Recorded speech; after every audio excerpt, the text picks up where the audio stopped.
Andrew, paano ba, yung basketball, paano ba mag-basketball? Turuan mo ako. Yung NBA 2010? Ah. Ganun Kung sila. paano mag-dunk. Dunk baka mo. 2010 kasi ito, nilalaro ko. Na-master ko na eh.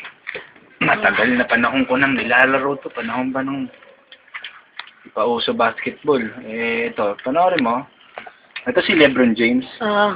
LeBron James yan, nakatayo. Ayan, nakatayo ngayon si LeBron James. So, ang gagawin mo dyan, nakikita mo tong line na yan. Isimulan mo siya dyan. Tapos, tingnan mo yung mga tao. Yan, siyempre. Ganyan-ganyan ka, pakanan.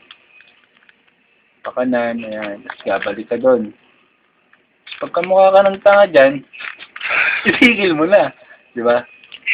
Yan, balik-balik ka. Pag nahihilo na, tigil mo na. Tapos, diretso ka lang ha. Nakita mo yan, straight line, diretso ka, may harang doon. Okay, tatalunin ko yan ha. Tatalunin ko yan. Tama ha. Galing to si LeBron. Tama, ganito yan ha. Diretso, talon, tapos, tigil ka muna pagka kita mo medyo malapit yung balik. Yan sa mga tao, yan sa audience. Tapos, ayun na. Tatalon ka ngayon ng ganun.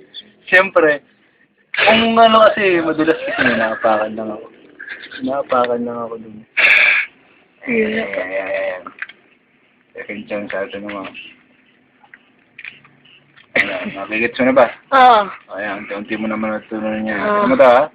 Po. Perfect na to. Yan. Nakita mo yan?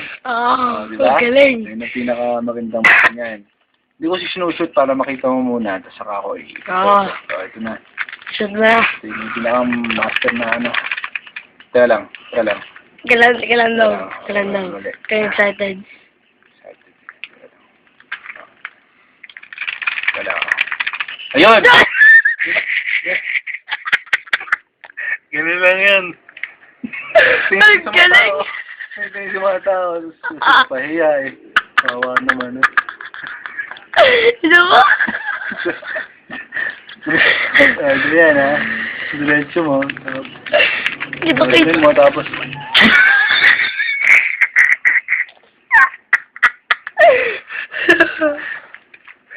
Pagka mali, dito mo na pahiya siya,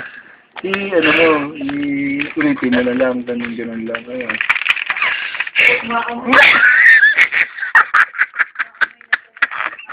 Pagka nakita mo may dugo na sa ulo, tigil mo na. Pag mali pa rin, wala yun.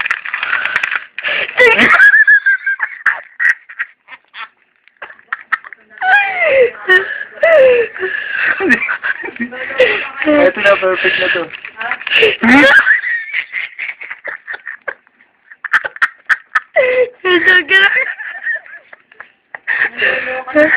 Sige, lason.